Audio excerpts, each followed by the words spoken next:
Cases में number of elements को हम किसी जगह पे भी इंक्रीमेंट नहीं किया। वो बेटे इंसर्ट के आखिर में करें। ओ yes, very good very good.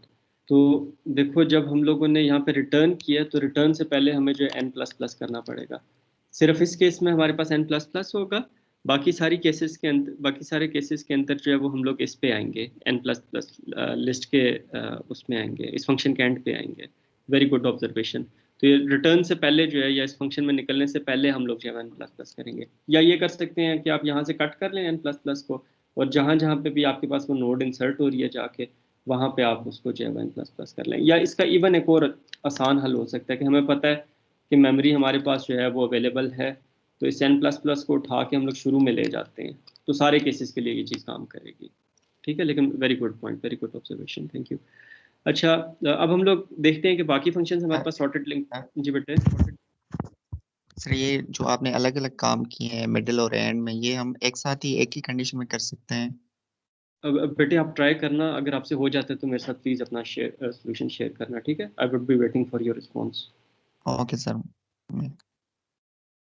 तो अब हम लोग बाकी फंक्शंस को जो है वो हम लोग देख लेते हैं कि हमारे पास जो है बाकी फंक्शंस जो हैं उसके अंदर हमें सॉर्टेड लिंक लिस्ट के हिसाब से क्या चेंज कर सकते हैं हम लोग। तो फाइंड के फंक्शन में अब देखें, हम लोगों ने कोई वैल्यू सर्च करनी है। फर्ज करें हम लोगों ने 1 को सर्च करना है, ठीक है? लिस्ट में 2 4 5 7 पड़ा हुआ है, हम लोगों ने 1 को सर्च करना है। तो 1 को हम लोग 2 से कंपेयर करेंगे। अब अगर हमें 1 जो है वो 2 से पहले नहीं मिलता, तो क्या ये पॉसिबिलिटी है कि सॉर्टेड लिंक लिस्ट में 2 के बाद हमें कहीं पे 1 मिल जाए? No sir. नहीं। तो यहाँ पे हम लोग एक कंडीशन लगा सकते हैं, या चलें लेट्स से अगर हम लोगों ने 1 को नहीं सर्च करना, हम लोगों ने जो है वो 3 को सर्च करना है, ठीक है?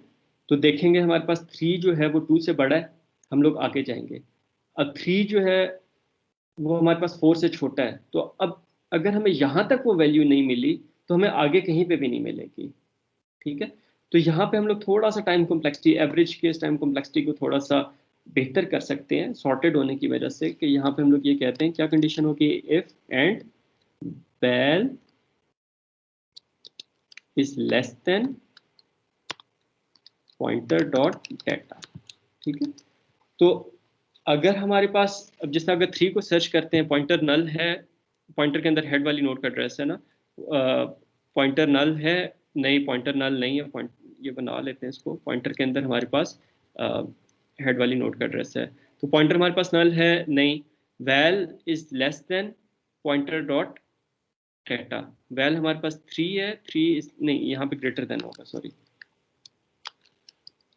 And val is greater than pointer dot data. तो हम लोगों ने 3 को देखा, 3 is greater than pointer dot data, 3 is greater than 2, this is true. तो इसका मतलब अब हमें आगे सर्च करने की जरूरत है। इस लूप के अंदर आए, देखा हम लोगों ने 3 जो है पॉइंटर डॉट डेटा के इक्वल है, नहीं पॉइंटर डॉट डेटा के इक्वल नहीं है, pointer equal to pointer dot link किया, तो पॉइंटर के अंदर हमारे पास 4 वाली नोड का एड्रेस आ गया। अब हम लोग दोबारा वाइल लूप के शुरू में आते हैं, देखते हैं कि पॉइंटर नल है नहीं, पॉइंटर के अंदर हमारे पास 4 वाली नोड का एड्रेस है, वैल के अंदर 3 पड़ा हुआ है, 3 is greater than pointer dot data, 3 is greater than 4, false, false हो गया, इसका मतलब आगे हमें वो चीज़ कहीं पे भी नहीं मिलेगी। तो यहाँ पे हम लोग फिर इस फंक्शन से बाहर आ जाएंगे, आगे हमें सर्च करने की जरूरत नहीं है। तो फाइंड के फंक्शन में हमें थोड़ा सा एडवांटेज ये मिला है कि वर्स्ट केस तो हमारे पास इसके अंदर, लेट्स से अगर 12 को सर्च करें तो हमें सारी लिस्ट को एक्सप्लोर करना पड़ेगा। तो वर्स्ट केस जो हमारे पास इसकी टाइम कॉम्प्लेक्सिटी है वो तो हमारे पास ऑर्डर n ही रहेगी, ठीक है, जिस तरह 12 को सर्च करना है। जो हमारे पास अनसॉर्टेड लिंक लिस्ट थी, खैर बेस्ट केस, उसके अंदर बेस्ट केस भी हमारे पास ऑर्डर n था।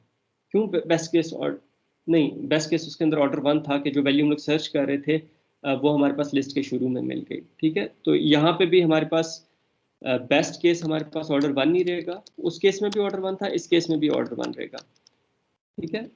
लेकिन जो एवरेज केस है वो थोड़ा सा जो है हमारे पास इंप्रूव हो जाएगा।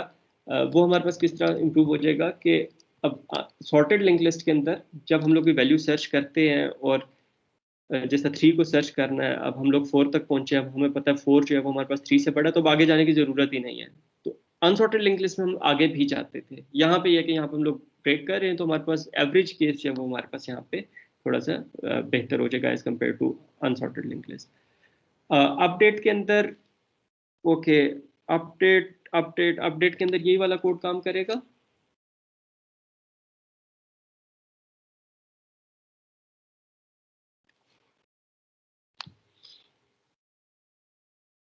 अब फर्ज करें अगर हम लोग जो है वो 5 को रिप्लेस कर देते हैं 1 के साथ, तो इस कोड के थ्रू 5 1 से रिप्लेस हो जाएगा, तो वुड दैट बी फाइन?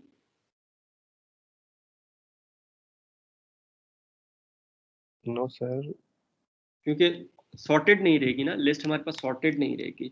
तो इसका फिर हमारे पास क्या हल है कि इससे हम लोग थोड़ा सा वो लिंक स्ट्रक्चर्स को यूज करते हुए भी हम लोग कर सकते हैं। जिस तरह देखा कि 5 को हम लोगों ने रिप्लेस करना है 1 से, तो अब यहाँ पे क्या होगा, 1 के लिए मेमोरी एलोकेट होगी, 1 डॉट लिंक के अंदर हेड आएगा, और फिर हमारे पास जो है 4 डॉट लिंक के अंदर 7 आ जाएगा, हेड के अंदर जो है वो 1 वाली नोट का एड्रेस आ जाएगा। तो it would be quite complicated.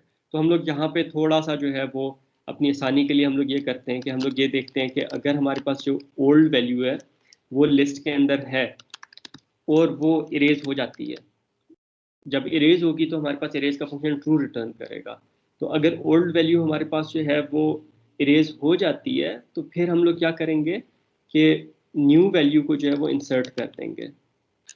अब हमें ये पता है इरेज का फंक्शन सॉर्टेड अनसॉर्टेड पे एक ही तरीके से काम करेगा।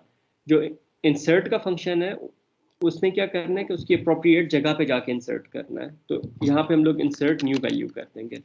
तो इन शॉर्ट अपडेट को हम लोग थोड़ा सा जो है वो अपना लॉजिक को जो है वो इजी करने के लिए हम लोग ये कर देते हैं कि पुरानी वैल्यू को इरेज करते हैं, अगर वो इरेज हो जाती है तो फिर हम लोग न्यू वैल्यू को जो है वो इंसर्ट कर देते हैं।